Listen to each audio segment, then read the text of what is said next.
A history professor from Shanghai has earned a reputation as one of the country's most outspoken political advisors for his willingness to challenge government policies.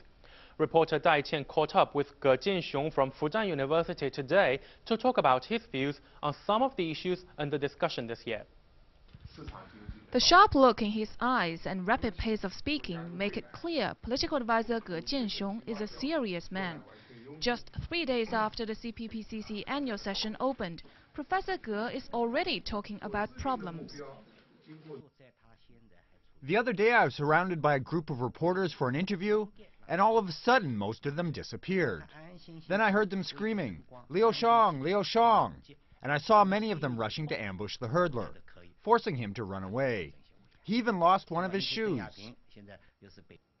There have been media reports that Liu Shan had someone else write his proposals for the national political session, which has drawn criticism, but Ge said he understands. It's okay to have other people writing for you or doing research for you if you don't have the time. But in the very end, you should be responsible for what you hand in to the government. Many government officials have their secretary do the writing. But Professor Ge argues Liu Shan shouldn't be a political advisor because he should keep his focus on his sports career.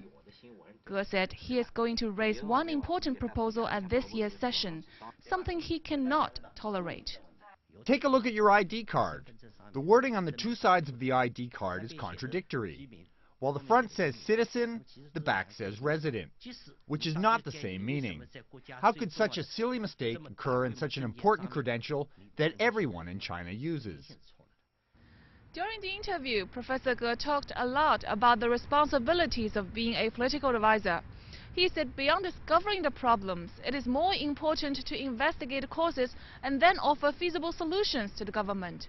And at the same time, he also talked about the responsibilities of being news media. He said reporters should convey the voices of the government to the public instead of just chasing after celebrities. Dai Qian, ICIS News, Beijing.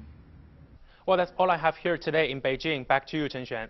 Thank you, Tingjie. Thanks for that report. And we will continue to cover the national political sessions over the next 2 weeks. We hope you will tune in.